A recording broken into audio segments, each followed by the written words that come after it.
Welcome all my dear online students. So in the previous session we have discussed our second thermodynamic property, that is heat. उसमें हमें काफ़ी time भी लगा था क्योंकि काफ़ी सारे फॉर्मूले आपके which you have to use in the coming questions वो हमारे डिस्कस हो चुके थे. तो in and all we have completed our two thermodynamic parameters, two thermodynamic quantities, work and heat. अब आज की क्लास में हमारा जो आज के सेशन में स्टार्ट होगा third thermodynamic quantity, that is intrinsic energy and internal energy. कई बुक्स में इंट्रिंसिक एनर्जी को टोटल एनर्जी भी लिखा जाता है. ठीक है, हमारे लिए जो इम्पोर्टेंट है that is internal energy. But थोड़ा सा आइडिया मैं आपको इंट्रिंसिक एनर्जी, जिसे मैंने बोला अभी आपसे कि टोटल एनर्जी भी कई बुक्स में लिखा जाता है, उसका भी दूंगा. तो what is the meaning of that. मान लीजिए I have already told you कि हमारे लिए almost 80 to 85% of the questions जो रहेंगे वो आइडियल गैस के चेंज ऑफ स्टेट पे रहेंगे. तो सपोज करो आपका कोई सिस्टम जो है ना, कोई भी हो सकता है, बट मान लीजिए मैंने आइडियल गैस लिया है और ये एक पिस्टन फिटेड सिलेंडर में आपने रखा हुआ है. This is your system. ठीक है ना. अब इस सिस्टम को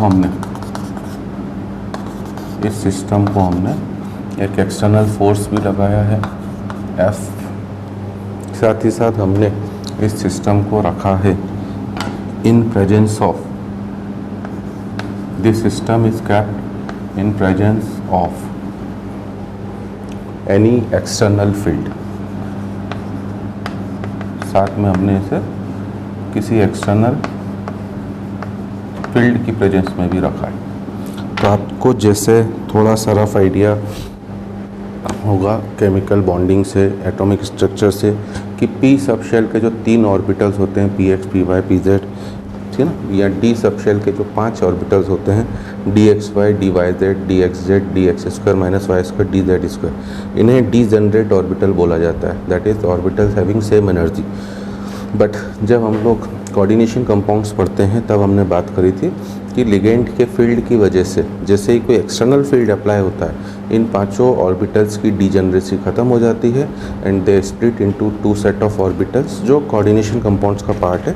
अब यहाँ पर मैं उसकी बात क्यों कर रहा हूँ, I just want to clear one concept कि अगर हमारा सिस्टम किसी एक्सटर्नल फील्ड की प्रेजेंस में रखा है तो इस फील्ड की वजह से भी सिस्टम की कुछ ना कुछ एनर्जी होगी. ये एक्सटर्नल फोर्स लग रहा है मतलब इनडायरेक्टली सिस्टम मूव कर रहा है, इसकी वजह से भी सिस्टम को कुछ ना कुछ एनर्जी होगी. तो इंट्रिंसिक एनर्जी, जिसे मैंने अभी बोला कि मैं टोटल एनर्जी भी बोल सकता हूँ, तो मेरे सिस्टम की जो टोटल एनर्जी होगी that will be equals to किस किस की वजह से, it will be equals to kinetic energy, ठीक है ना, प्लस पोटेंशियल एनर्जी, प्लस तीसरी टर्म भी आएगी that is internal energy.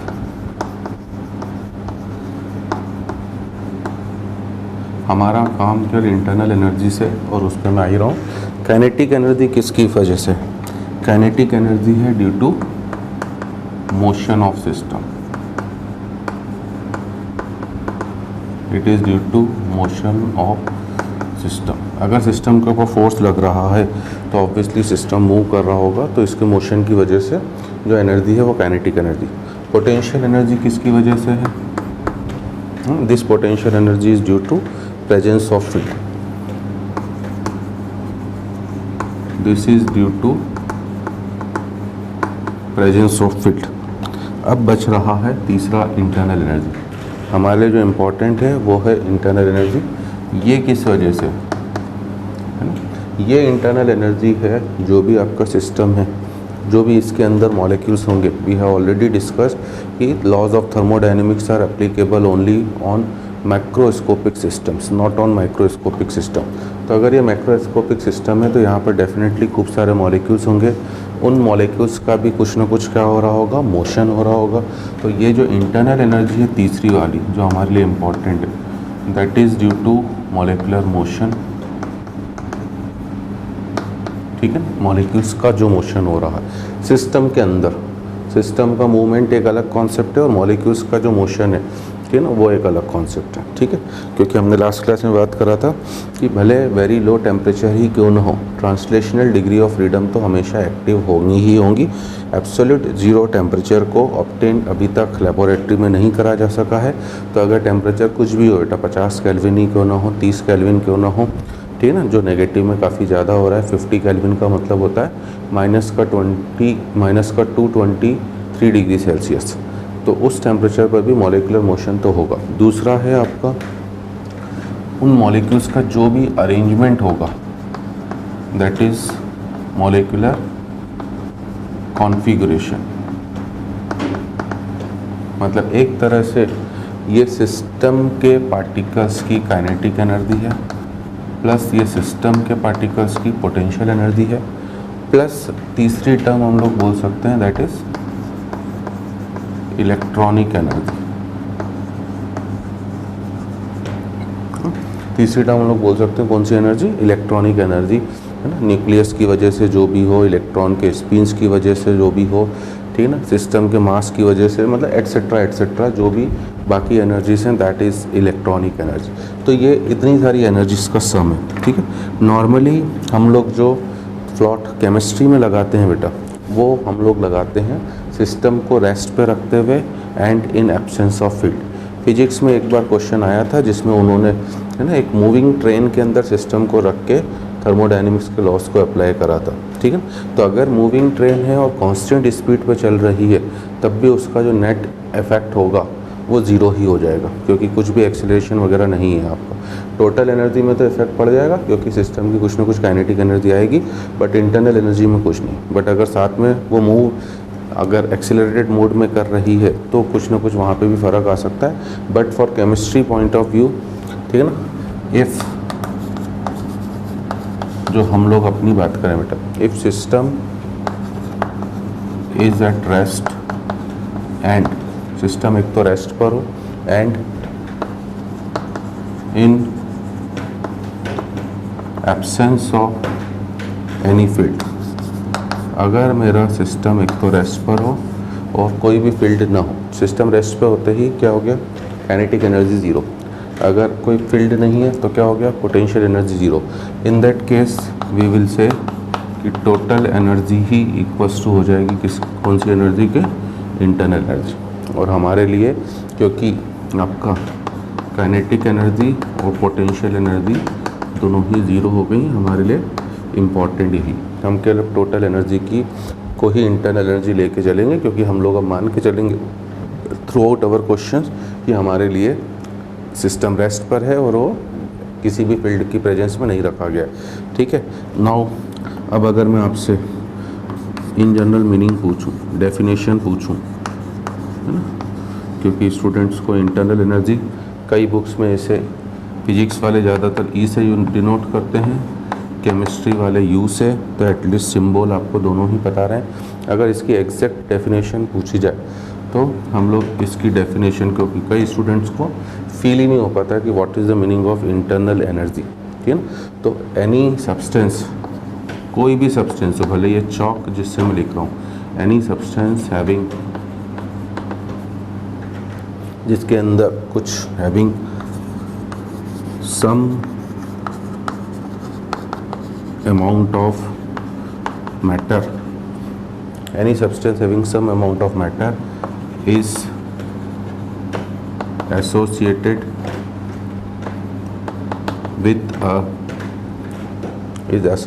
with a definite amount of energy.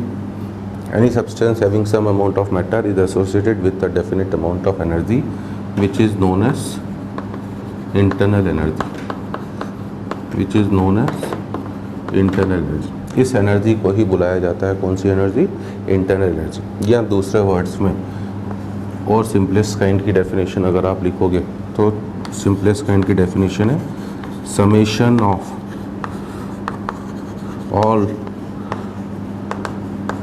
possible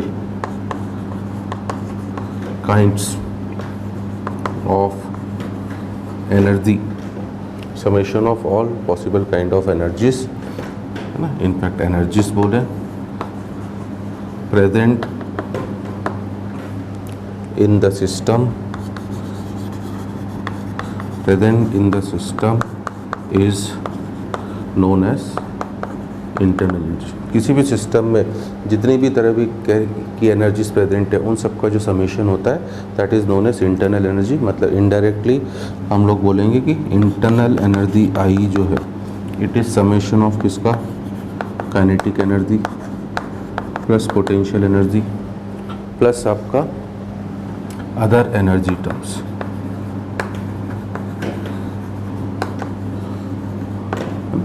other energy terms मतलब इलेक्ट्रॉनिक एनर्जी वगैरह जो भी हो सकती है, न्यूक्लियस की एनर्जी, इलेक्ट्रॉन के स्पिन की energy, whatever may be, ठीक ना। Other energy terms normally negligible होती हैं नॉर्मली, ठीक ना।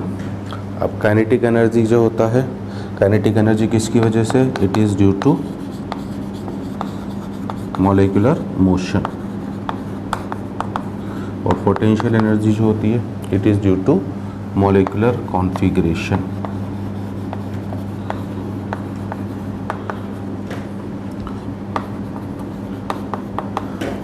ठीक है। और इस वजह से मेजर पार्ट इन्हीं दोनों का होता है। ये दोनों ही आपके इंटरनल एनर्जी में मेजर कंट्रीब्यूशन इसी का होता है। ठीक है। Kinetic energy depends, kinetic energy किसी भी सब्सटेंस की किसके ऊपर डिपेंड करेगी, डिपेंड्स ओनली ऑन टेम्परेचर। मतलब इनडायरेक्टली आई कैन से कि kinetic energy is a function of किसका, टेम्परेचर। जबकि पोटेंशियल एनर्जी जो है होगा आपका डिपेंड्स ऑन, पोटेंशियल एनर्जी जो है मॉलिक्यूलर कॉन्फ़िगरेशन, इसको क्या बोलेंगे, it depends on separation between molecules. आखिर दो मॉलिक्यूल्स के बीच में कितना सेपरेशन, कितनी दूरी पर है, ऑब्वियसली उससे हमारा सिस्टम की एनर्जी चेंज करेगी। और इस वजह से हम लोग बोलेंगे कि ये डिपेंड करेगी किसके ऊपर, वॉल्यूम के ऊपर, डिपेंड्स ऑन वॉल्यूम। मतलब आई कैन से कि potential energy is a function of किसका, वॉल्यूम। अब यहाँ पर एक काफ़ी इंपॉर्टेंट चीज़ है कि आप कभी भी इंटरनल एनर्जी की एब्सोल्यूट वैल्यू को डिटरमाइन नहीं कर सकते, ठीक ना। एब्सोल्यूट वैल्यू को, हाँ मेरे अंदर कुछ एनर्जी है, अभी मैं मान लीजिए ब्रेकफास्ट लेके आ रहा हूँ, ठीक है, और अब मैं आपका लगभग ये सेशन अगर 1 घंटे का लेता हूँ तो मेरी एनर्जी डेफिनेटली कम हो रही है। आप लोग पढ़ रहे हो, मेरी आवाज़ सुन रहे हो, बैठे हुए हो, नोट्स बना रहे हो, मैंने आपसे रिक्वेस्ट करी कि नोट्स बनाना कंपलसरी है, तो ऑब्वियसली आपकी भी एनर्जी कम हो रही है। मैं ये नहीं कह रहा हूँ कि मेरी एनर्जी कम हो रही है, आपकी भी एनर्जी कम हो रही है। तो वो कौन सी एनर्जी कम हो रही है बेटा, इंटरनल एनर्जी कम हो रही है, ठीक है। अब मेरे अंदर कितनी एनर्जी है या आपके अंदर कितनी एनर्जी है, इसकी एब्सोल्यूट वैल्यू निकालना पॉसिबल नहीं है। मान लीजिए मैं लगातार 4 घंटे पढ़ाता रहूँ और उसके बाद मेरा शरीर पूरी तरह से बोल जाए कि यार अब इसके आगे मैं नहीं पढ़ा सकता हूँ, अब मुझे रेस्ट चाहिए ही चाहिए, मुझे ठीक ना एनर्जी चाहिए ही चाहिए, मुझे कुछ ना कुछ है ना फूड की ज़रूरत है ही, समोसा खाऊं, पैटीज खाऊं, जो भी खाऊं, मतलब एटसेट्रा एटसेट्रा, लंच लूं, डिनर लूं, जो भी हो, तो मुझे कुछ ना कुछ एनर्जी चाहिए। तो मैं इतना बता सकता हूँ मेरी चेंज इन इंटरनल एनर्जी कितनी हुई, क्योंकि पर आवर में मैंने कितनी एनर्जी वेस्ट करी मल्टीप्लाइड बाय अगर मैंने 4 आवर्स तक काम करा तो उसको मैं मल्टीप्लाई करके बता सकता हूँ मेरी चेंज इन इंटरनल एनर्जी इतना हुआ। बट एब्सोल्यूट वैल्यू मेरे लिए कभी भी निकालना पॉसिबल नहीं है, ठीक है ना। तो ये एक सबसे इम्पॉर्टेंट चीज़ है कि absolute value of internal energy, है ना, ये आपको ध्यान भी रखना। It is not possible, it is not possible to determine absolute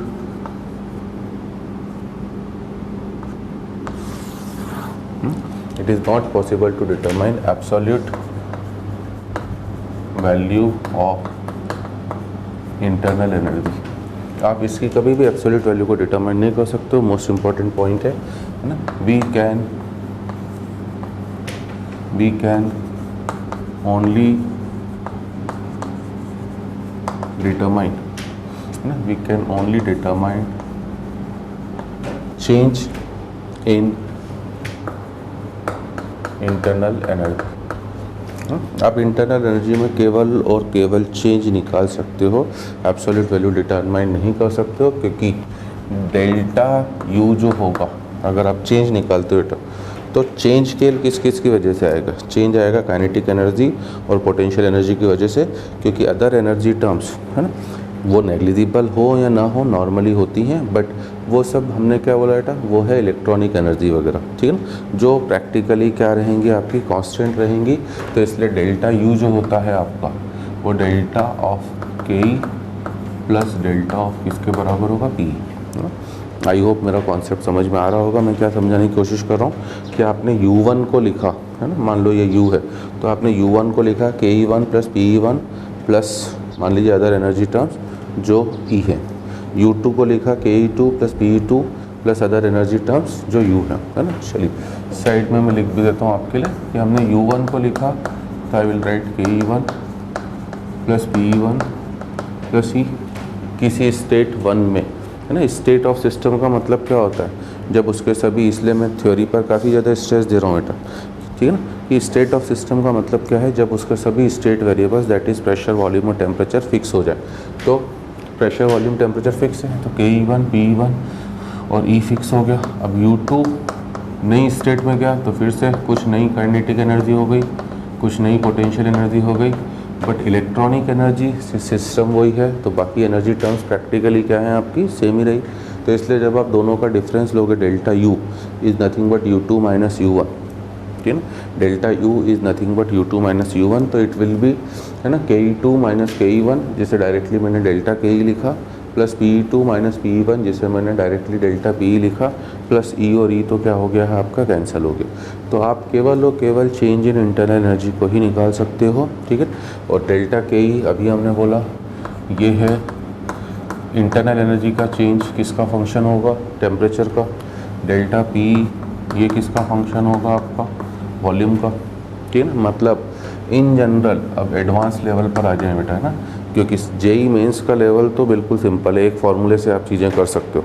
तब मुझे इतना सब आपको समझाने की ज़रूरत ही नहीं पड़ती, तब तो मैं सीधे एक फार्मूला लिखता और बता देता। तो मैं चीज़ें सब बताऊंगा, बट बता भी दूंगा कौन सी चीज़ें एडवांस से रिलेटेड हैं। ये सब अभी एडवांस का पार्ट चल रहा है कि इंटरनल एनर्जी कैन बी, है ना, internal energy is a function of temperature and volume, है ना। हमारे लिए मोस्ट इम्पॉर्टेंट पार्ट यही है कि हमें ध्यान रखना है किसी भी सिस्टम की जो इंटरनल एनर्जी होगी it will be a function of temperature and volume. अब यहाँ पर सबसे इम्पॉर्टेंट चीज़ है, दूसरी चीज़ भी बता दूँ, है ना। बेसिकली इंटरनल एनर्जी, किसी भी सिस्टम की इंटरनल एनर्जी किस किस के ऊपर डिपेंड करेगी? वो सिस्टम के मास के ऊपर भी डिपेंड करेगी, वो सिस्टम के टेम्परेचर, वॉल्यूम और प्रेशर, है ना। अब एडवांस लेवल में जाएं फिर से हम लोग, तो ये इन सब का फंक्शन होना चाहिए। It can B function of volume, pressure, temperature, moles, but for a close system,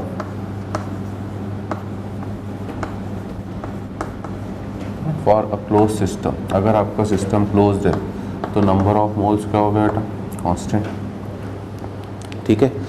तब आप बोलोगे ना this is for advance level, आपको पता होना चाहिए एक्स्ट्रा इन्फॉर्मेशन, क्योंकि आजकल JEE का एडवांस का लेवल थोड़ा सा अप होता जा रहा है बेटा ना। पिछले 2 सालों से लेवल थोड़ा सा अप हो गया है, तो हमें एडवांस की जानकारी भी काफ़ी अच्छे लेवल पर होना चाहिए। सिस्टम क्लोज है तो नंबर ऑफ मोल्स कांस्टेंट, तब आप बोलोगे कि U will be a function of temperature, pressure and किसके? Volume. U can be a function of temperature, volume and pressure, तीनों का। तो चाहें तो हम 3 पॉसिबिलिटी बना सकते हैं। I can say U is a function of temperature volume, I can say U is a function of pressure volume, ठीक है ना। I can also say U is a function of pressure temperature, क्योंकि आपको पता होना चाहिए कि अगर आपके पास 3 स्टेट वेरिएबल्स है, प्रेशर, वॉल्यूम और टेम्परेचर, ठीक है, और उनमें से अगर 3 वेरिएबल्स हैं बेटा, तो हमेशा मैथमेटिक्स के पॉइंट ऑफ व्यू से मैं बात करूं, क्योंकि आई ऑलरेडी टोल्ड यू कि केमिकल थर्मोडायनेमिक्स जो है वो आपका है ना पूरा मैथमेटिक्स से एक तरह से, बट वो इतनी टिपिकल मैथमेटिक्स है कि आप अगर किसी बुक से पढ़ना चालू करेंगे, किसी फॉरेन ऑथर की बुक से, है ना, एनसीईआरटी में तो इतनी चीज़ें गिवन ही नहीं है, ये भी मैं साफ साफ बता दूं, बट आप किसी फॉरेन ऑथर की बुक से पढ़ना चालू करेंगे तो आपको नींद आ जाएगी। तो वो नींद से आपको बचाने का काम ये जेएस सर आपका कर रहे हैं कि मैं सिंप्लीफाइड वे में चीज़ें आपको परोस के दे रहा हूँ कि उसके बाद आपको उसे, ठीक है ना, उस डिश को लाइक करने में आपको पसंद आ जाए।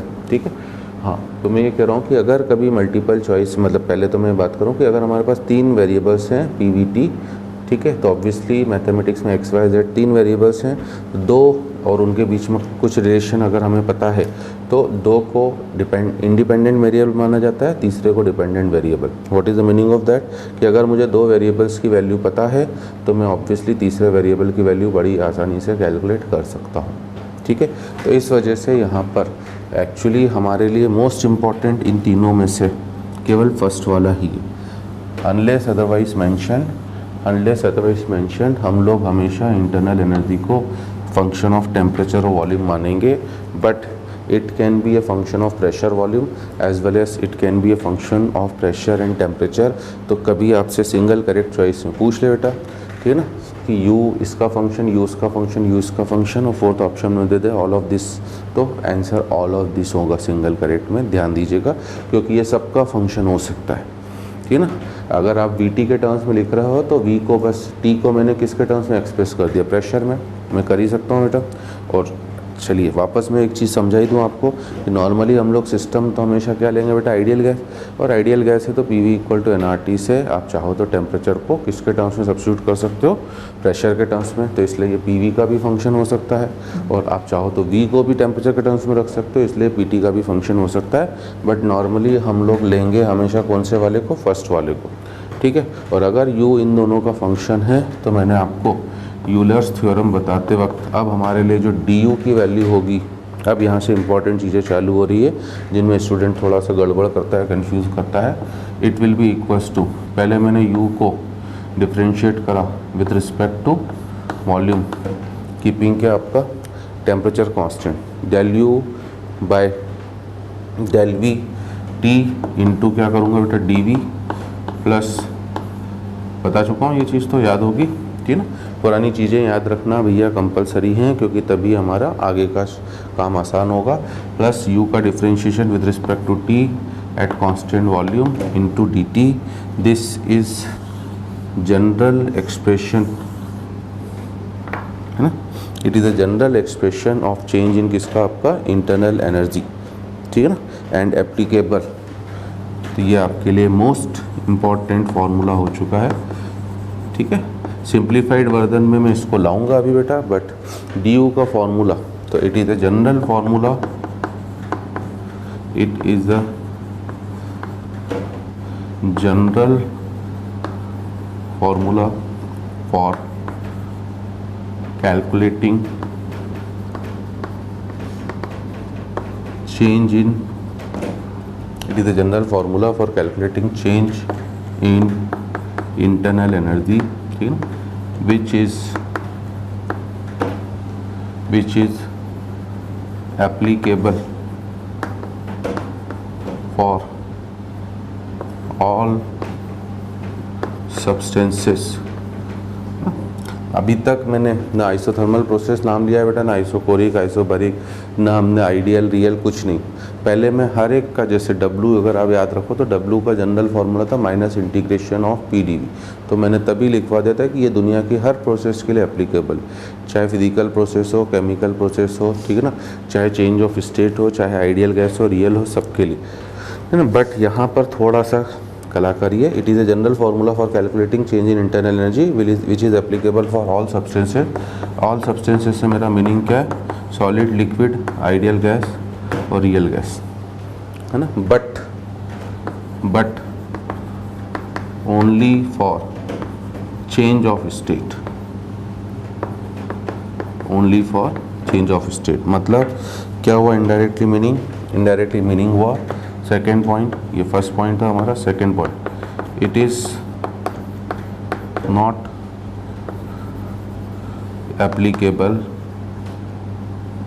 एप्लीकेबल फॉर फिजिकल चेंज है ना, that is face change and chemical change, that is chemical reaction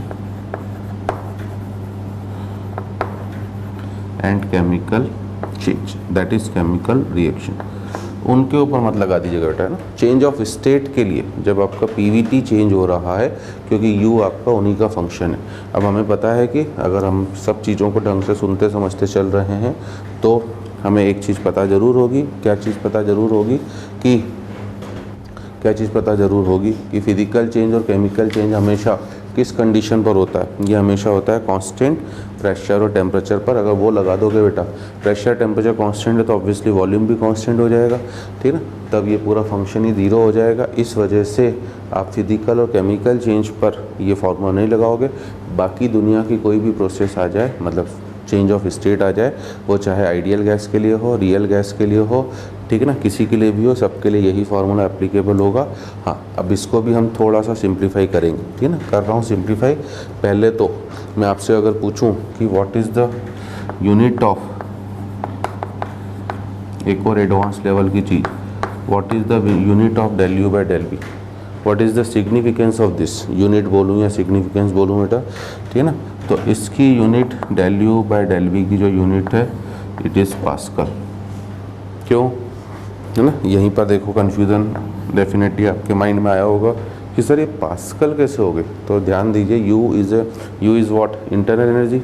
और इंटरनल एनर्जी क्या होती है बेटा? Internal energy is nothing but A form of energy. और एनर्जी की यूनिट क्या होती है? एनर्जी की यूनिट होती है जूल। जूल को मैं क्या लिख सकता हूँ, है ना, पास्कल इंटू मीटर क्यूब लिख सकता हूँ, ठीक है ना। जूल को मैं पास्कल इंटू मीटर क्यूब भी तो लिख सकता हूँ, क्योंकि pascal, joule is basically newton into metre, force into displacement, force की यूनिट न्यूटन और डिस्प्लेसमेंट की यूनिट मीटर, तो न्यूटन इंटू मीटर को आप जूल लिख रहे हो, ठीक है ना। और उसी को मैंने पास्कल क्या होता है, न्यूटन पर metre square into metre cube करके लिख दिया। और नीचे आपका, ठीक है ना, वॉल्यूम मतलब मीटर क्यूब, तो मीटर क्यूब कैंसिल, ये पास्कल। मतलब मैं क्या समझाने की कोशिश कर रहा हूँ?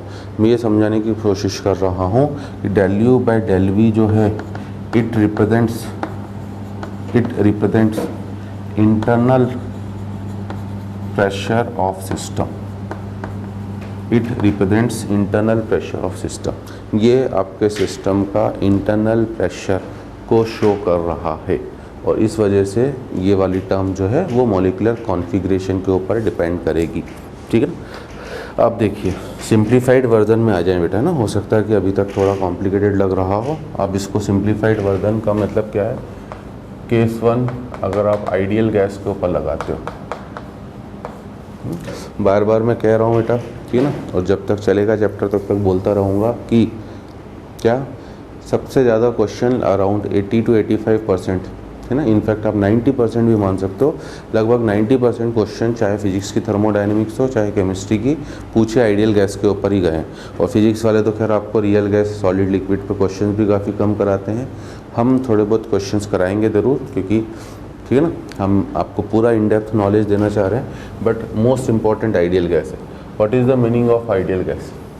आइडियल गैस का मतलब ही है ना, जिसके मॉलिक्यूल्स के बीच में कोई भी अट्रैक्टिव और रिपल्सिव फोर्स नहीं है, ठीक है ना।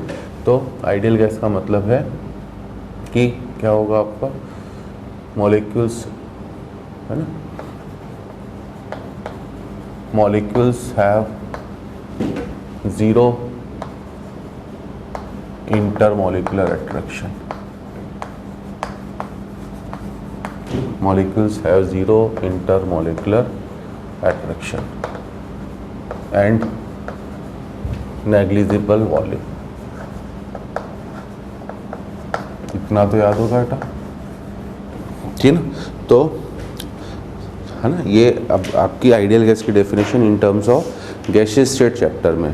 गैसियस स्टेट चैप्टर में बोला जाता है एक ऐसी गैस जो PV इक्वल टू nRT को हर कंडीशन में फॉलो करे कहलाती है आइडियल गैस।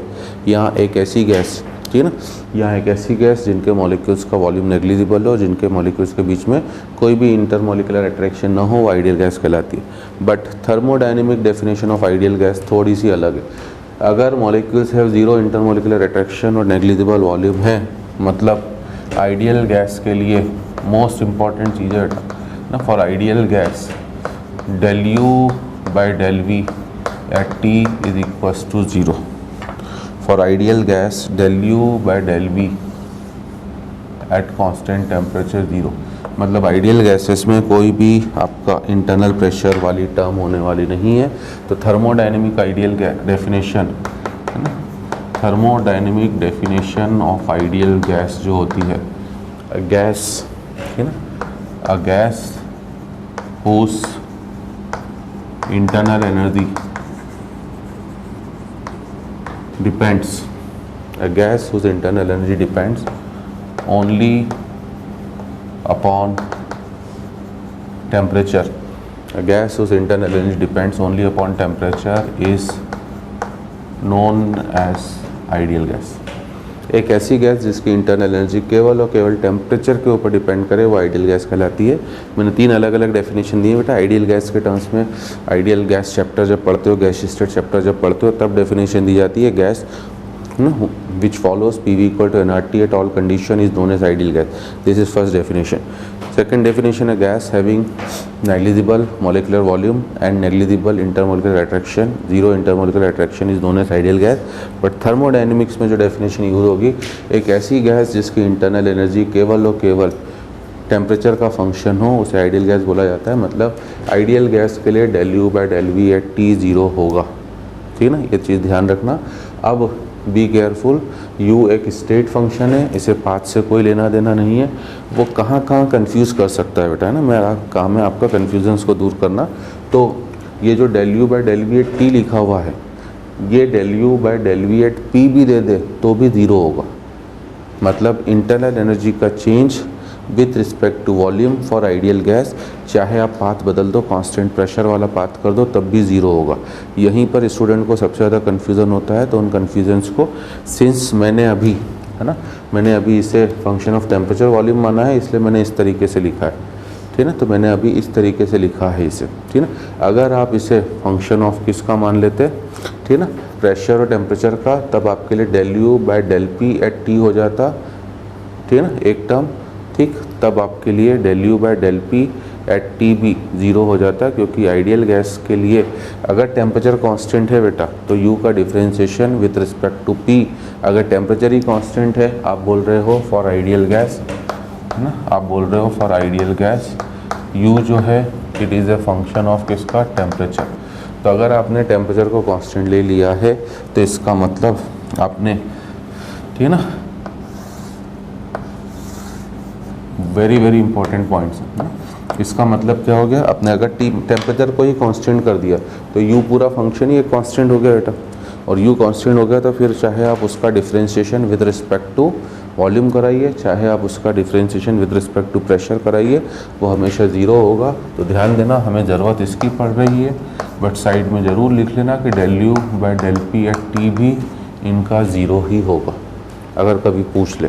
इस वजह से अब आइडियल गैस के लिए जो हमारा फॉर्मूला बनेगा du equals to, first term आपकी 0, ठीक है ना, बचा केवल क्या, it is del U by del T at V into dt।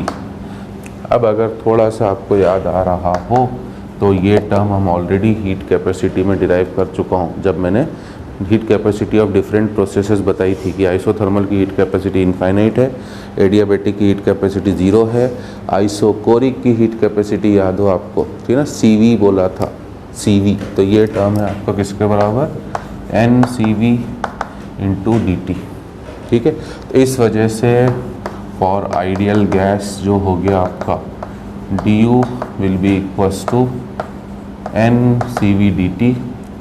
This formula, या आप इसे अगर इंटीग्रेट करते हो ना, पहले तो चलो मैं इसी को लिख दूँ बेटा, दिस फार्मूला। अब आइडियल गैस जो मैं 80 से 85% बोल रहा हूँ, ये वेरी वेरी इंपॉर्टेंट चीज़ हो गया कि du equals to NCV dt is applicable, है ना, it is applicable for change of state of ideal gas for any process. दुनिया की किसी भी प्रोसेस के लिए, चाहे वो, ठीक ना, change of state of ideal gas, चाहे वो आइसोथर्मल हो, क्योंकि यहीं पर स्टूडेंट को कन्फ्यूज़न होता है ना, चाहे वो आइसोथर्मल हो, क्या कन्फ्यूज़न है वो भी बता रहा हूँ, चाहे वो आइसोबैरिक हो, ठीक है, चाहे वो आइसोकोरिक हो, चाहे वो एडियाबेटिक हो, चाहे वो पॉलीट्रोपिक हो। अगर आपका सिस्टम आइडियल गैस है बेटा और वो अपनी स्टेट चेंज कर रहा है तो उसका डी यू, ठीक है ना। वैसे भी आप देखो दो तरीक़ों से जस्टिफाई कर सकते हो। स्टूडेंट को कन्फ्यूज़न कहाँ पर होता है, पहले मैं वो दूर कर दूँ। स्टूडेंट को कन्फ्यूज़न होता है कि सर आपने तो यहाँ पर CV लिखा है और CV का मतलब molar heat capacity eight constant volume, तो फिर ये फार्मूला तो केवल कांस्टेंट वॉल्यूम के लिए एप्लीकेबल होना चाहिए। नहीं, आप देख सकते हो बेटा, है ना। उम्मीद करता हूँ कि इतना कन्फ्यूज़न जो मेरे पास डाउट आता है स्टूडेंट का, क्योंकि मैंने आपसे ये चीज़ बार बार बोली है और जब तक मैं पढ़ाऊँगा तब तक बोलूँगा भी कि भले मैं फिजिकली आपसे दूर हूँ, जहाँ जहाँ पर आपको डाउट्स आएंगे वो मैं दूर करने की कोशिश थ्योरी पोर्शन में ही करूँगा। तो हमने इस जनरल फार्मूला से उसे डिराइव करा है।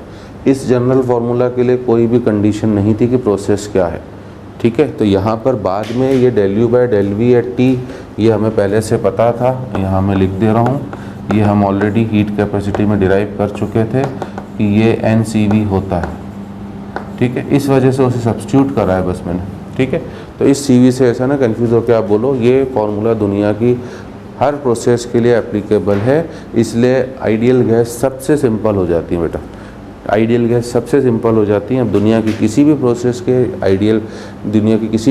के लिए आइडियल गैस का अगर आपसे Q, W और डेल्टा U पूछे तो W आपको हमेशा -PdV से निकालना है, डेल्टा U आपको बस इसी को इंटीग्रेट कर दोगे। अगर CV टेम्परेचर से इंडिपेंडेंट है तो del U का फॉर्मूला, ठीक है ना, इसी को अगर मैं यहाँ पे इंटीग्रेट भी कर दूँ बेटा, तो इम्पॉर्टेंट चीज़ें सुनते चलें बेटा, समझते चलें, क्योंकि तभी आपको, है ना, फार्मूला से ही चैप्टर बस ख़त्म हो जाएगा। फिर क्वेश्चंस तो मैं कराऊंगा, ऐसा नहीं कराऊंगा। अब देखिए U स्टेट फंक्शन है इसलिए मैंने U1 U2 लिखा है, टेम्परेचर स्टेट फंक्शन है इसलिए मैंने T1 T2 लिखा है। तो du का इंटीग्रेशन U और U2 माइनस U1 रखा तो डेल्टा U NCV, मैं मान के चल रहा हूँ कि CV टेम्परेचर से इंडिपेंडेंट है, हालांकि हमने लिखा था कि मोलर हीट कैपेसिटी टेम्परेचर के ऊपर डिपेंड करती है, बट इनका जो वेरिएशन टेम्परेचर के साथ होता है वो ऑलमोस्ट नेग्लिजिबल होता है, तो इसे हमने कांस्टेंट ले लिया। और DT का इंटीग्रेशन क्या हो गया आपका, डेल्टा T। तो ये फार्मूला आइडियल गैस के लिए, इसलिए मैं कह रहा हूँ कि अगर आपका सिस्टम आइडियल गैस है, जो 85 to 90% क्वेश्चन में मिलेगा, बार बार मैं बोलूँगा, भले आप थक गए हों बट मैं आपको बार बार रिमाइंड कराते रहूँगा कि W बस -PdV से निकालो, डेल्टा U इस फॉर्मूले से निकालो और हीट फ्लॉट लगा के निकाल लो, ख़त्म कहानी। आपके 85 to 90% क्वेश्चन तो इसी से बनेंगे, ठीक है ना। चलिए केस 2 पे आए बेटा। केस 2, अगर रियल गैस होगी तो क्या होगा। अगर आपकी गैस रियल हो गई तो real gas molecules have attractive और repulsive forces between their molecules, है ना। Real gas molecules have attractive, है ना, और repulsive forces between their molecules. Real gas molecules में अट्रैक्टिव और रिपल्सिव दोनों तरह के मॉलिक्यूल्स हो सकते हैं, बट ध्यान देना है ना, वॉन डर वाल ने जो फर्स्ट गैस इक्वेशन दी थी तो तब वॉन डर वाल ने केवल अट्रैक्टिव फोर्स को माना था। वॉन डर वाल guys have only attractive forces between their molecules. दोनों में डिफरेंस है बेटा ना। वॉन डर वाल ने जब आपका वॉन डर वाल गैस इक्वेशन हमारे जेई सिलेबस में रियल गैस में केवल वॉन डर वाल गैस इक्वेशन है P + A/V² × V - NB = nRT, अगर आपको पता हो तो, ठीक है। अब इस रियल गैस इक्वेशन, इस वॉन डर वाल गैस इक्वेशन में जब वॉन डर वाल ने इस गैस इक्वेशन को डिराइव करा था, उसने A को, जो A है आपका, है ना, वो केवल अट्रैक्टिव फोर्स के लिए लिया था। इसलिए दोनों पॉइंट्स में डिफरेंस समझना। रियल गैस में तो अट्रैक्टिव रिपल्सिव फोर्सेस दोनों हो सकते हैं, बट वॉन डर वाल में केवल और केवल अट्रैक्टिव फोर्स होंगे। और अगर इनमें अट्रैक्टिव फोर्सेस हैं तो, या रिपल्सिव फोर्सेस हैं तो, इनका del U by del V at T जो होगा वो नॉन ज़ीरो होगा। इनके लिए del U by del V at T जो होगा नॉन ज़ीरो होगा। अब कितना होगा ये आपको क्वेश्चन में है ना गिवन होगा बेटा ना। नॉन ज़ीरो थे क्या है, क्योंकि अलग अलग गैसेस के लिए एक्सप्रेशन अलग अलग होगा, तो आपको उसकी चिंता करने की ज़रूरत नहीं है कि ये क्या है। इसकी वैल्यू आपको क्वेश्चन में गिवन होगी। रियल गैसेस के लिए इनडायरेक्टली हम लोग बोलें तो for real gases internal pressure is non zero ना। फॉर रियल गैसेस इनडायरेक्टली मैं बोलूँ तो for real gases internal pressure जो होगा वो नॉन ज़ीरो होगा। ठीक है, इस वजह से अगर रियल गैस कभी क्वेश्चन में आ जाए है ना, जेई में, हालांकि इतना टिपिकल लेवल तक तो नहीं गया है बेटा ये भी बता दूं, बट रियल गैसेस के ऊपर जेई में केमिस्ट्री में क्वेश्चन आ जरूर चुके हैं। तो अगर कभी आ जाए तो आपको पता ज़रूर है बेटा कि D U equals to N C V D T plus तब आपके लिए del U by del V at T, जिसकी वैल्यू क्वेश्चन में गिवन होगी, और इनटू डी वी, ये पूरा फॉर्मूला लगने वाला है ना, ये पूरा फॉर्मूला लगने वाला है। और केस 3 आ जाए बेटा है ना। अब इसमें ये वैल्यू आपको गिवन होगी। क्या होगा केस 3, मनी मन सोचो, अगर आपको मेरी बातें वास्तव में समझ में आ रही है तो केस 3 क्या होगा है ना। तो अगर ये आपको इंटरनल एनर्जी समझ में आ गई बेटा तो एंथैल्पी बिल्कुल इजी वे में होगी, क्योंकि एंथैल्पी में भी यही काम आपका होगा, ठीक है ना। हाँ, अब केस 3 की बात करूँ मैं तो केस 3 क्या होगा, क्या सोचा आप लोगों ने, है ना। बिल्कुल सही सोचा बेटा, जो आपकी आवाज़ मुझे तक आ रही है मन वाली, है ना, ठीक है ना, मन वाली आवाज़ जो आ रही है कि हमने जब यहाँ लिख लिया था कि ये केवल सॉलिड, लिक्विड, आइडियल और रियल गैस के चेंज ऑफ स्टेट के लिए लगेगा फॉर्मूला, तो हमने आइडियल और रियल गैस को तो लिख लिया है। अब बचा क्या, सॉलिड और क्या आपका लिक्विड, ठीक है ना।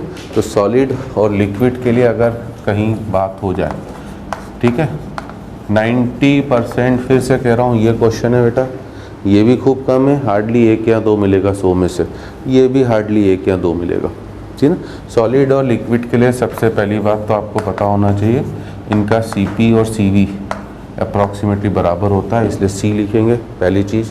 दूसरा, सॉलिड और लिक्विड्स के लिए है ना del U by del V at T भी ज़ीरो ही होगा, मतलब इनमें कोई इंटरनल प्रेशर नाम की चीज़ नहीं है, इसलिए सॉलिड या लिक्विड्स के लिए अगर डी यू निकालना हो तो वो एन सी डी टी से, ठीक है ना। और अगर आप इसे इंटीग्रेट कर दोगे तो del U equals to N C delta T. अब जे सी बी है ना, J C B heat capacity उसने आपको क्वेश्चन में दी है, ठीक है। यहीं पर देखो एक दो छोटे मोटे क्वेश्चन बता दो कि हम है ना मेंशन ट्रू और फॉल्स, कि हम स्टूडेंट्स को कैसे परेशान करते हैं। पहला फॉर्मूला डी यू, पहला क्वेश्चन है D U equals to N C V D T is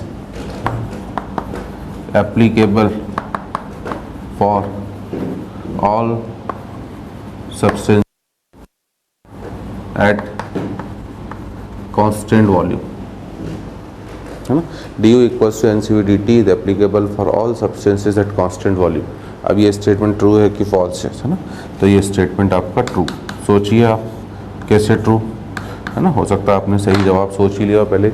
अगर मैं आपसे बोल रहा हूँ बेटा, मैं बार बार रिक्वेस्ट यही कर रहा हूँ आपसे कि ये है आपका basic formula, this is your basic formula.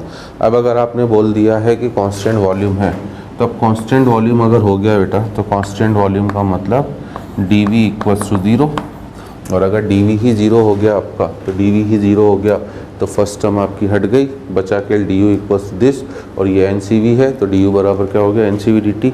तब आपका ऑल सब्सटेंसेस में, चाहे वो रियल गैस हो, चाहे वो आइडियल गैस हो, चाहे वो सॉलिड हो, चाहे लिक्विड हो, अगर है ना, मतलब इन जनरल अगर मैं आपको रियल गैस कभी दूंगा क्वेश्चन में, अभी से मैं हिंट दे रहा हूँ, अगर मैंने क्वेश्चन में आपको रियल गैस दी तो रियल गैस दे के मैं बहाने से कांस्टेंट वॉल्यूम दे दूंगा, कांस्टेंट वॉल्यूम दे दूंगा, तो ये टर्म आपकी कैंसिल हो जाएगी।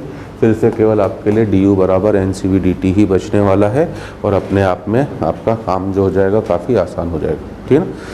ठीक है, तो आइडियल गैस के लिए तो ये फार्मूला हमेशा लगेगा D U equals to N C V D T, but बाकी सब्सटेंसेस के लिए D U equals to N C V D T जो लगेगा वो आपका केवल और केवल कांस्टेंट वॉल्यूम पर लग सकता है, ठीक है ना। तो उम्मीद करता हूँ इससे इंटरनल एनर्जी के पूरे कॉन्सेप्ट, आखिर इंटरनल एनर्जी होती क्या है, कैसे निकालना है, क्या एडवांस लेवल है और क्या सिंपल लेवल है। अब अगर मैं जेई मेंस की तैयारी वालों के लिए बात करूँ बेटा, उनके लिए केवल ये फार्मूला इंपॉर्टेंट है, इतना समझाना, सब कुछ समझो, उनके लिए सीधे सीधे डी बराबर, क्योंकि जेई मेंस में क्वेश्चन कभी भी है ना रियल गैस सॉलिड लिक्विड पर आए नहीं है, उनके लिए तो आइडियल गैस ही आएगा। और अगर आइडियल गैस आएगा तो सीधे बस W को माइनस PdV, डेल्टा U को NCV डेल्टा T और फ्लॉट से आपका काम हो जाएगा। ठीक है, तो इतना जल्दी से नोट डाउन करें। तो हम आज के सेशन में एंथैल्पी को लगे हाथ निपटा लेंगे, क्योंकि एंथैल्पी इसी तरह से सब कुछ सिमिलर पैटर्न पर चलेगा आपको।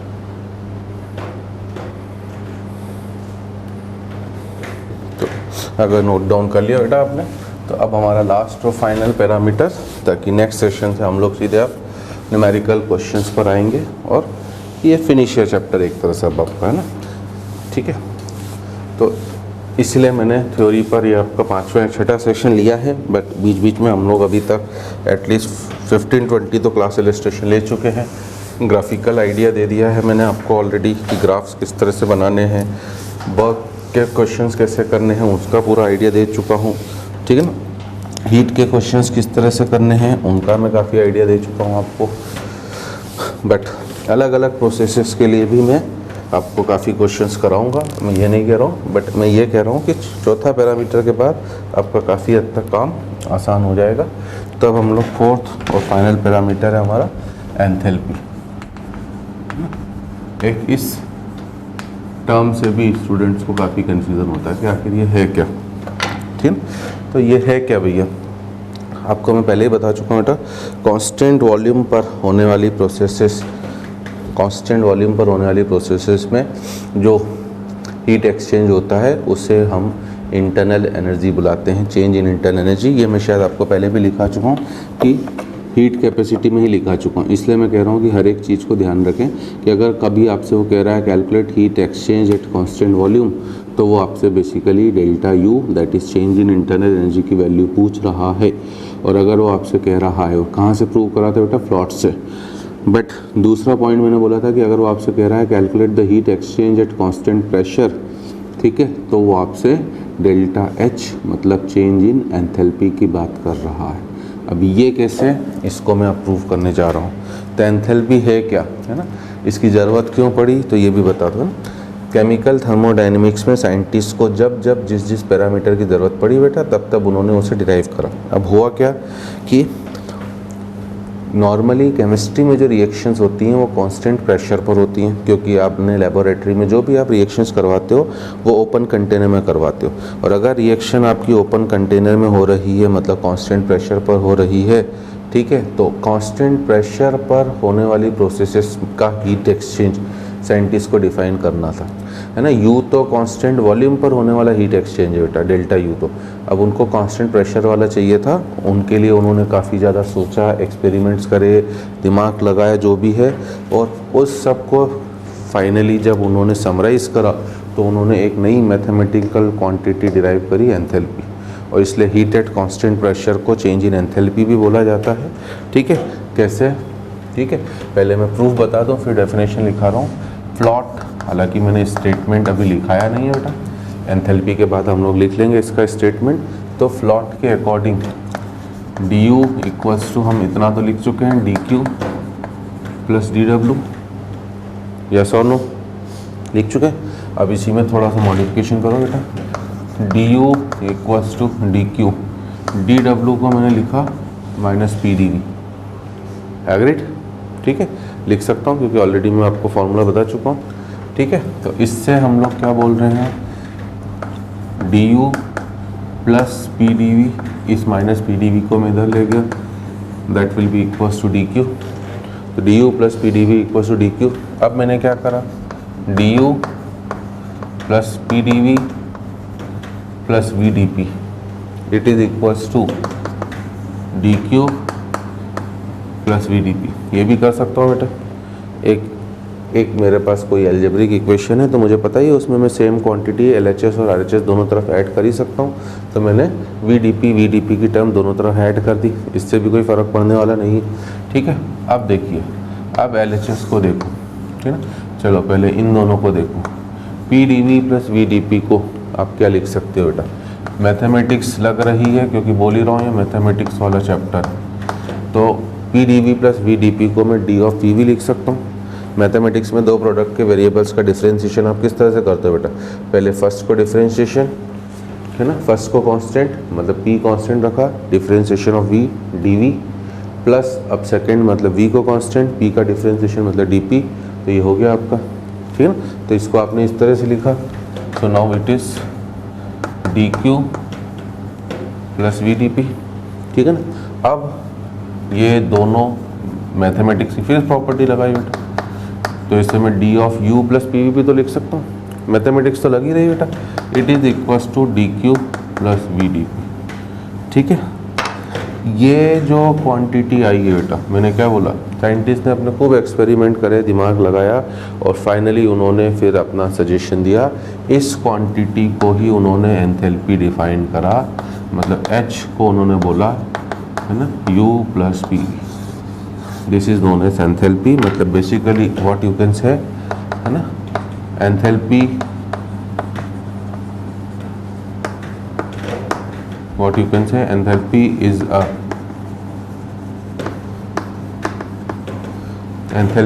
is a mathematical function, एक मैथमेटिकल फंक्शन है ना, या दूसरे वर्ड्स में है ना, इट इज एक्सटेंसिव प्रॉपर्टी, पहली बात, एंड स्टेट फंक्शन। क्यों है स्टेट फंक्शन, क्यों है स्टेट फंक्शन एक्सटेंसिव प्रॉपर्टी क्यों है भैया? U अगर मास के ऊपर डिपेंड कर रहा है तो H भी मास के ऊपर डिपेंड करेगा, ठीक है ना। प्रेशर वॉल्यूम भी मास के ऊपर डिपेंड करेंगे, इसलिए एक्सटेंसिव प्रॉपर्टी तो हो रही। और स्टेट फंक्शन क्यों है ये? क्योंकि U स्टेट फंक्शन है, ठीक है ना, P स्टेट फंक्शन है, V स्टेट फंक्शन है, तो ये है इस तरह से है। और दूसरे वर्ड्स में हम क्या बोल सकते हैं बेटा, इट रिप्रेजेंट्स,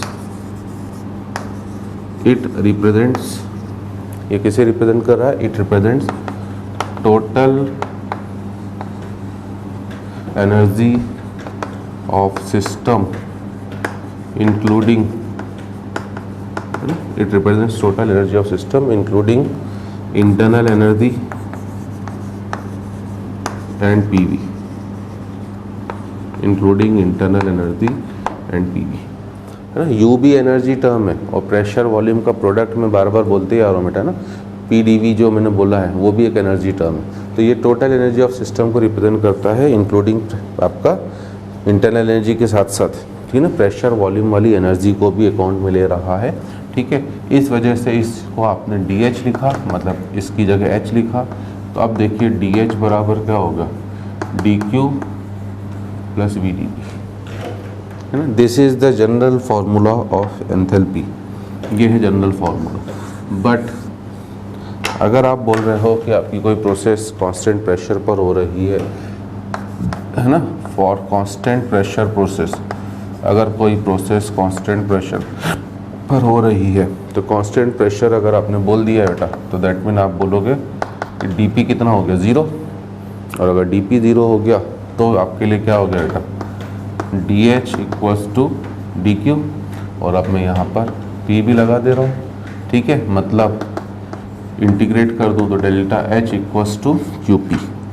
तो ध्यान दीजिएगा, वेरी वेरी इंपॉर्टेंट चीज़ लिखने जा रहा हूँ, है ना। मैंने अभी आपसे बोला बेटा कि केमिस्ट्री में जो नॉर्मली रिएक्शंस होती हैं वो आप लेबोरेटरी में ओपन कंटेनर में करवाते हो, और ओपन कंटेनर में करवाने का मतलब कांस्टेंट प्रेशर पर।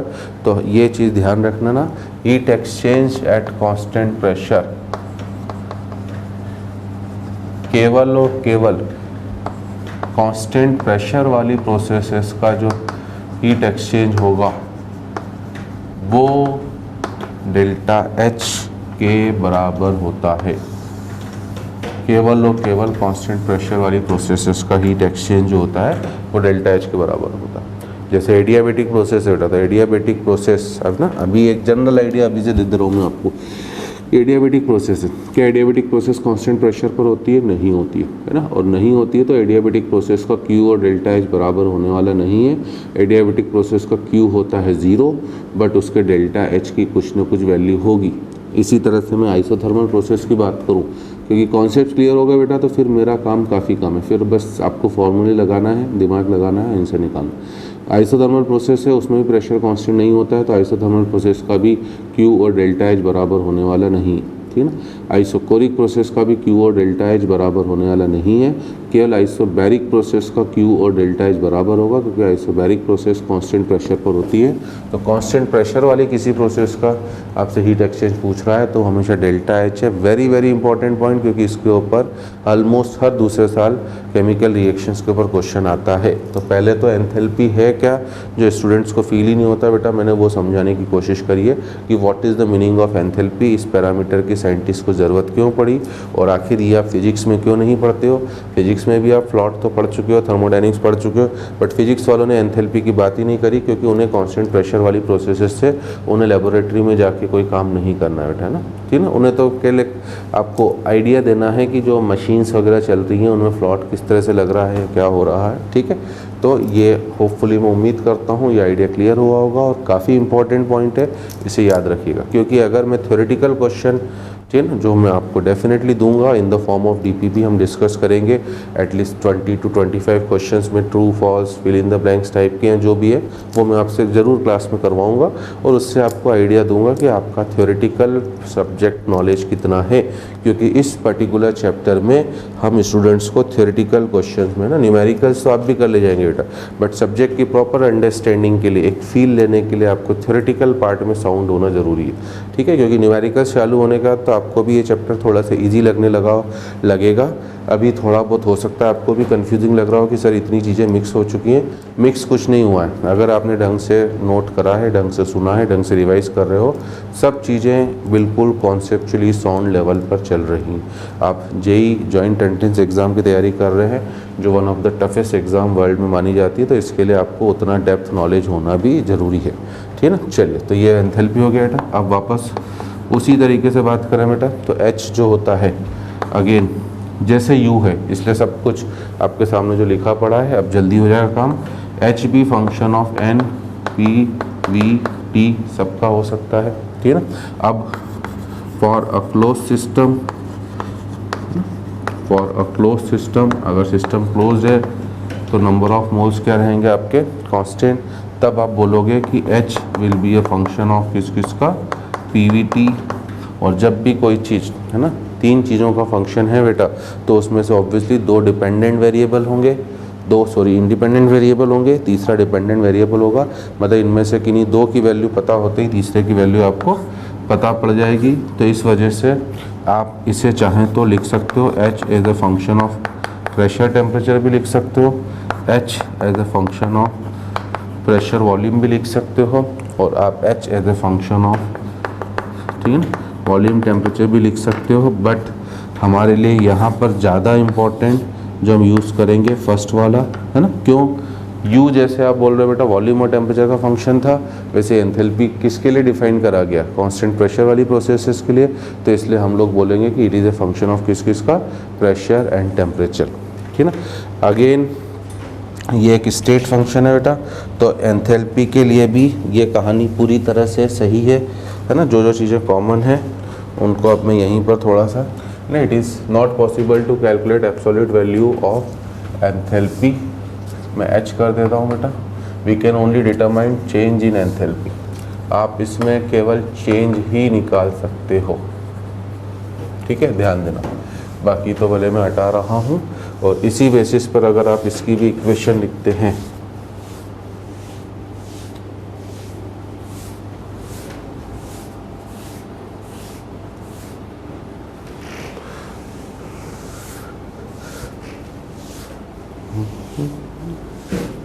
समझ में आ रही ना भैया सब चीज़ें, क्योंकि इसी से आपका काम आसान होगा, है ना। तो इसी बेसिस पर अगर आप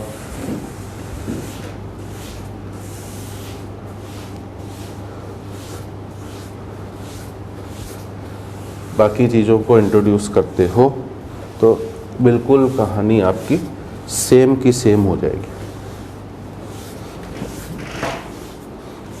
जो बोर्ड साफ़ कर लूँ मैं, उसके बाद आपको नज़र भी आएंगे कि हाँ चीज़ें जो है हमारी वो सेम हो चुकी है,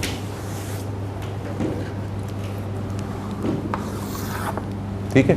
क्या चीज़ें सेम हो चुकी हैं, मैं कह रहा हूँ कि हम लोग जब मान चुके हैं कि H जो है it is a function of pressure and temperature, तब जो आपको इंटरनल एनर्जी में समझाया था, अब मुझे ज़्यादा टाइम लगेगा ही नहीं। डी एच को वापस क्या लिखोगा, डी एच को लिखोगा del H by del T at P into D T plus del H by del P at T into D P. ठीक है ना, ये हो गया आपका फॉर्मूला बेटा। जैसे डी यू था वैसे ही डी एच है। अब फिर से ये फार्मूला किन के ऊपर एप्लीकेबल होगा, है ना। हम लोग एच को फंक्शन ऑफ प्रेशर टेम्परेचर मानेंगे, बट अगर वो ऑब्जेक्टिव्स में पूछे तो ये सबका फंक्शन हो सकता है। और फिर से, है ना, वापस it is the general formula which is it is a general formula which is applicable for, ठीक है ना, change of state for all substances, which is applicable for change of state for all substances, that is solid, liquid, IG और RG, सबके ऊपर आपका लगेगा। But again be careful, है ना, it is not applicable for, it is not applicable for किसके, इसके लिए फिजिकल चेंज,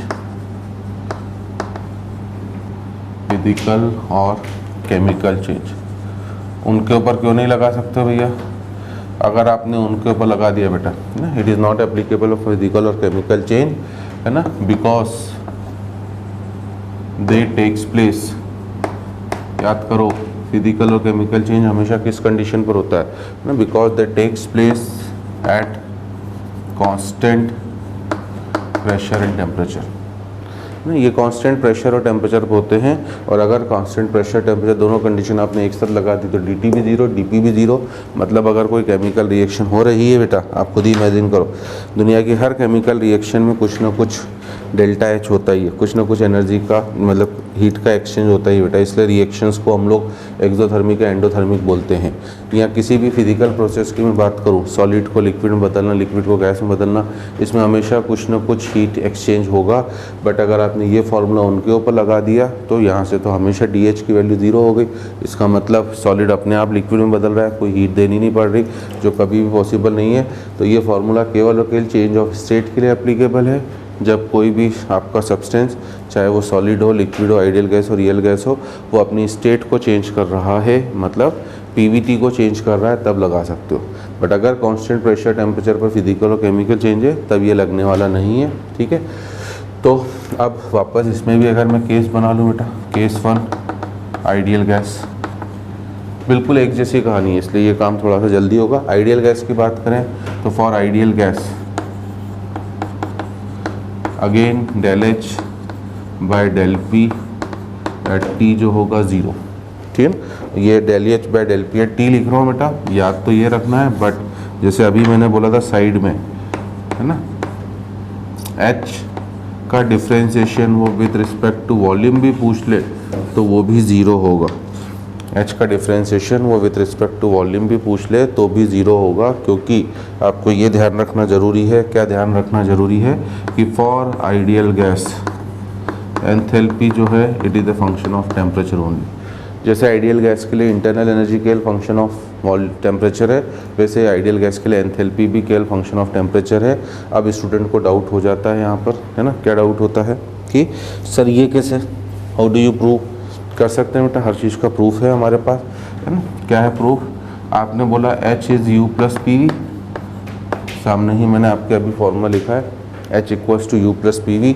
अब आप बोल रहे हो भैया कि आइडियल गैस के लिए यू फंक्शन ऑफ किसका है, टेम्परेचर, और पी वी की बात करूँ बेटा तो आइडियल गैस का पी वी एन आर किसके बराबर होता है, एन आर टी के।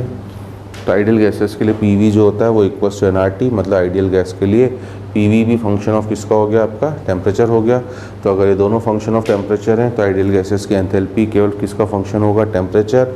और अगर ये आप इस फॉर्मूले में डाल दें बेटा, और साथ ही साथ एक चीज़ और डाल दूँ, क्या, हीट कैपेसिटी वाला लास्ट सेशन याद रखो, वहीं पर मैंने लिखा दिया था कि del H by del T at P को ही क्या बोला जाता है बेटा, एन सी पी, ठीक है ना। जैसे del U by del T at V को बोला था एन सी वी, वैसे ही del H by del T at P को बोला जाता है एन सी पी।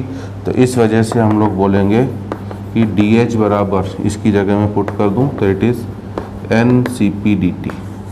अब है ना, it is the general formula of D H, it is general formula for D H which is applicable for ideal gas for any process. It is general formula for DH which is applicable for ideal gas for any process. Ideal gas के लिए कोई भी process हो बेटा, है ना। ये CP आने से अभी मैंने जो चीज़ मैंने आपको DU में बताई थी वही DH में बता रहा हूँ कि CP आने से स्टूडेंट को फिर से कन्फ्यूज़न होता है कि सर ये तो कांस्टेंट प्रेशर पर लगना चाहिए। ऐसा बिल्कुल भी नहीं है। ये फार्मूला जनरल फार्मूला है NCP/DT का। इट इज़ एप्लीकेबल दुनिया की किसी भी प्रोसेस के लिए, चाहे वो आइसोथर्मल हो, आइसोकोरिक हो, है ना। आप देखो ऐसे ही फील ले सकते हो थोड़ा सा, अगर आपको वास्तव में मेरी, है ना, सेशन, है ना, कि थर्मोडायनेमिक्स को समझना खूब इंपॉर्टेंट है बेटा, बैकबोन है, और इसलिए मैं सफिशिएंट टाइम दे के आपको समझा रहा हूँ। तो मैं ये कह रहा हूँ कि आप खुद ही समझ सकते हो जब मैं आपसे कह रहा हूँ कि internal energy as a function of temperature है आइडियल गैस के लिए, तो इसका मतलब अगर आइसोथर्मल प्रोसेस होगी तो टेम्परेचर कांस्टेंट है, मतलब इंटरनल एनर्जी में चेंज ही नहीं होगा। तो आपको अभी मैंने बोला है कि आइडियल गैस के लिए आपको डी यू बराबर कौन सा फॉर्मूला लगाना है, केवल NCV/DT। अब अगर टेम्परेचर कांस्टेंट है बता दो DT 0 और DT 0 तो DU भी 0 आ रहा, प्रूव हो रहा। तो कांस्टेंट प्रेशर के लिए आप सीधे सीधे लगा ही सकते हो इसको, ठीक है ना।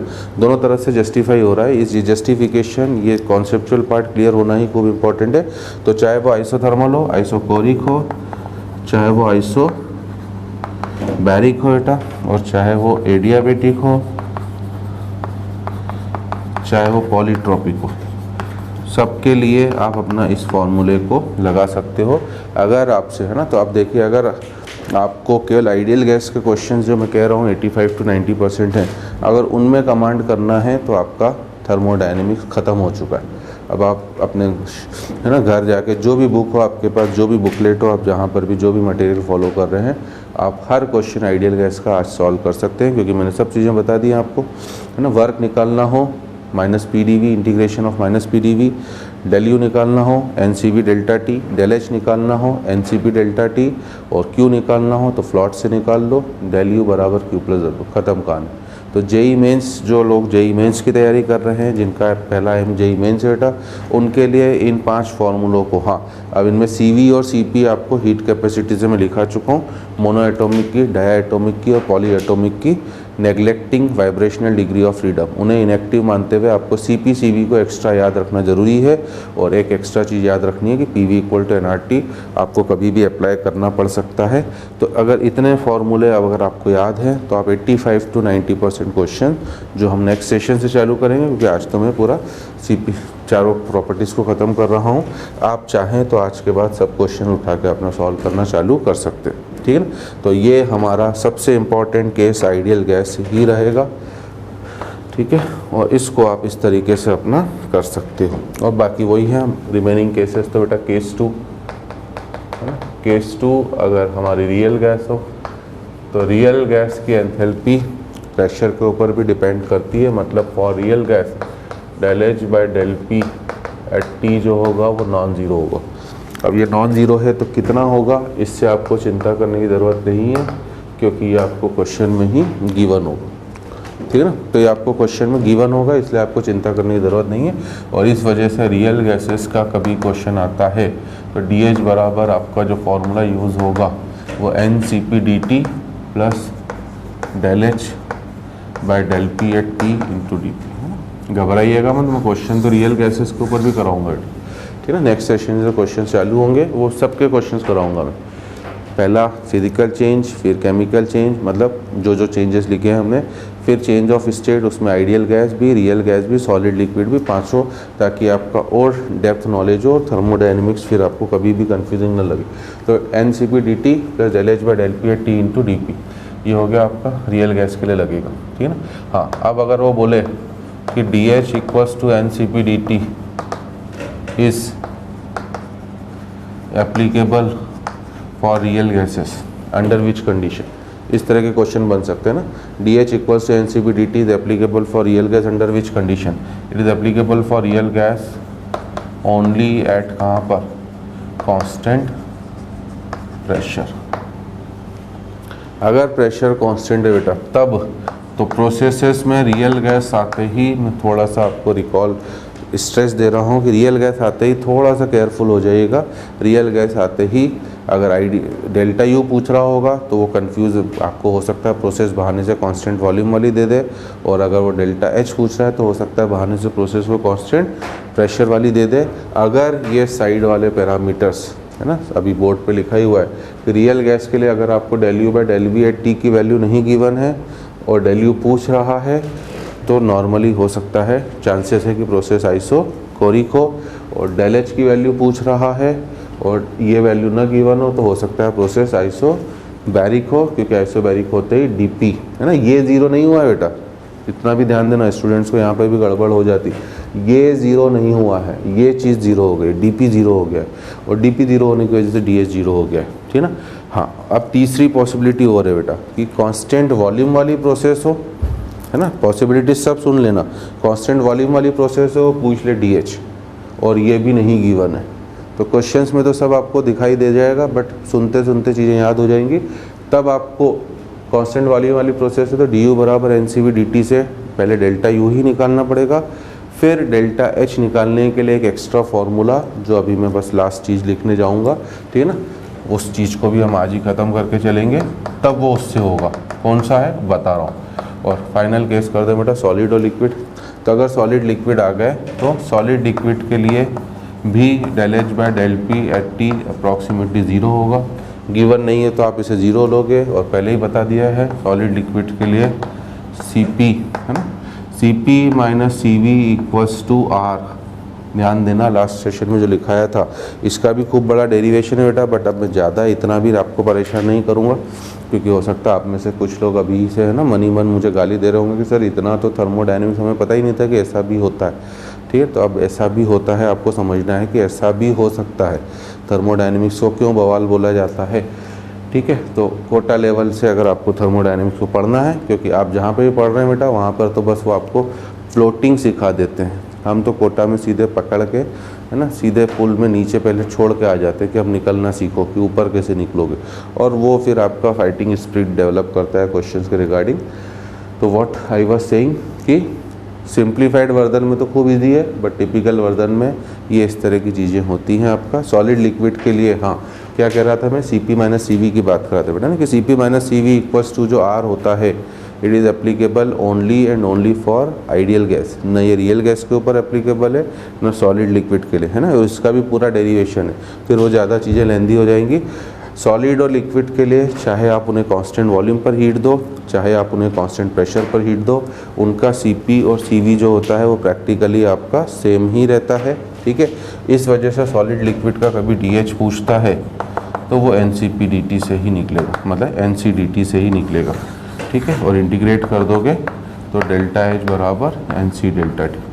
अब हीट कैपेसिटी जब तक नहीं बोली जाए, मैंने पहले ही बोल दिया है, you have to assume it independent from किससे, टेम्परेचर। तो इस वजह से जब मैं इंटीग्रेट कर रहा हूँ बेटा है ना, किसी क्वेश्चन में गिवन हो तो बात अलग है, बट अदरवाइज मैं सी को टेम्परेचर से इंडिपेंडेंट ही मान के चल रहा हूँ, इसलिए मैं इसे यहाँ पर लिख भी नहीं रहा हूँ, ठीक है। तो ये है फाइनली आपका लास्ट पैरामीटर। और एक आखिरी चीज़ जो मैंने बोला है ना, उसको भी मैं बता दूँ, ये लगे याद यहीं पर, ताकि फिर नेक्स्ट सेशन से हम लोग क्वेश्चंस पर आ जाएंगे बेटा।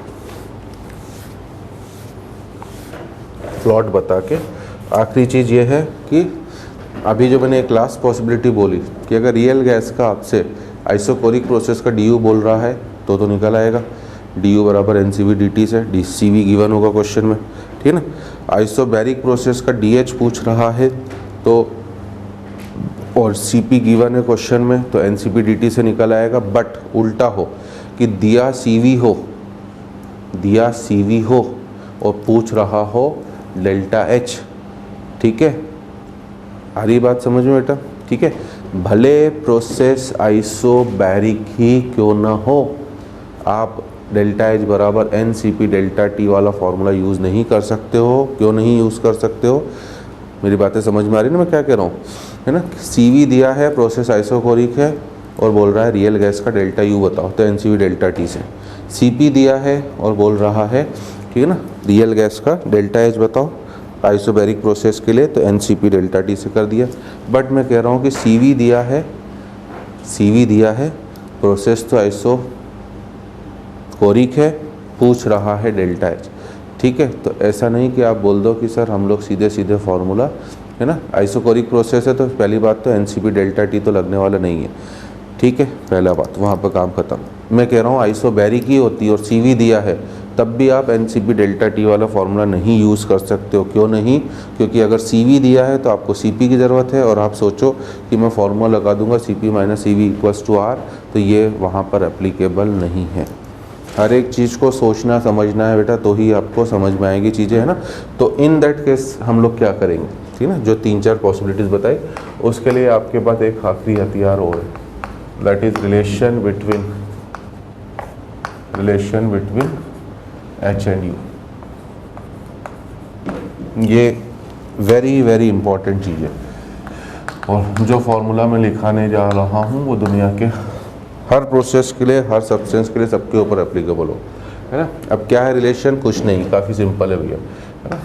मान लीजिए मेरा सिस्टम अपनी स्टेट चेंज कर रहा है, ये स्टेट 1 है और वो स्टेट 1 से जा रहा है कहाँ पर, स्टेट 2 में, ठीक है ना। यहाँ पर उसके वेरिएबल्स हैं H1, U1, P1 और V1, ठीक है ना। यहाँ पर उसके वेरिएबल्स हैं H2, U2, P2 और V2, ना। वेरिएबल्स तो P1, V1 और P2, V2 है बेटा। एंथैल्पी बोलना चाहिए कि एंथैल्पी H1 है यहाँ की और U1 है। हाँ, H1 और U1 की मैं एब्सोल्यूट वैल्यू नहीं निकाल सकता हूँ, बट एटलीस्ट ये स्टेट फंक्शन है तो मैं डिफाइन जरूर कर सकता हूँ, और ये H2 और U2 है। अब हमारे पास फॉर्मूला है कि H1 इक्वल्स टू, क्या फॉर्मूला है एंथैल्पी का, H equals to U plus PV। तो आई कैन से कि H1 equals to U1 plus P1 V1 और H2 equals to U2 plus P2 V2, ठीक है। तो अगर आप डेल्टा H निकालते हो बेटा, that is H2 minus H1, delta H कैसे निकलेगा? H2 माइनस H1 से, it is U2 plus P2 V2 minus U1 plus P1 V1, और इसलिए इसे आप और सिंप्लीफाइड करके लिखोगे U2 minus U1 plus P2 V2 minus P1 V1, ठीक है। U2 माइनस U1 को मैं डेल्टा U लिखूंगा, और इधर आपका इसको मैं ऐसे ही रहने दूंगा, P2 V2 minus P1 V1, del H बराबर del U plus P2 V2 minus P1 V1, है ना, ठीक। Very very important formula, applicable किस किस के ऊपर एप्लीकेबल है? Applicable for all substances, solid, liquid, ideal gas, real gas, for any process, ठीक ना, फॉर एनी प्रोसेस, ठीक है। मोस्ट इंपॉर्टेंट चीज, ऑल सब्सटेंसेस के लिए एंड फॉर एनी प्रोसेस, मतलब किसके लिए? ये फार्मूला फिजिकल चेंज के लिए, फिजिकल प्रोसेस के लिए भी एप्लीकेबल है, ये फार्मूला केमिकल प्रोसेस के लिए भी एप्लीकेबल है, एज वेल एज ये फार्मूला चेंज ऑफ स्टेट के लिए भी एप्लीकेबल है। कोई लिमिटेशन नहीं है बेटा इस फार्मूले को, है ना। Physical process, chemical process, change of state, चाहे सब्सटेंस कोई भी हो, आइडियल गैस हो, रियल गैस हो, ठीक है, सबके ऊपर ये फार्मूला यूनिवर्सली एप्लीकेबल है। हाँ, कंडीशंस प्रोसेस की डालने पर मॉडिफिकेशन आएगा, वो हम लोग सवालों में देखेंगे कैसे कंडीशन डालने में प्रोसेस की। जैसे आप फिजिकल प्रोसेस या केमिकल प्रोसेस की कंडीशन डालोगे तो फिजिकल और केमिकल प्रोसेस किस कंडीशन पर होती है बेटा? कांस्टेंट प्रेशर और टेम्परेचर। इसलिए फिजिकल और केमिकल प्रोसेस के क्वेश्चंस का आइडिया मैं अभी से दे दूं।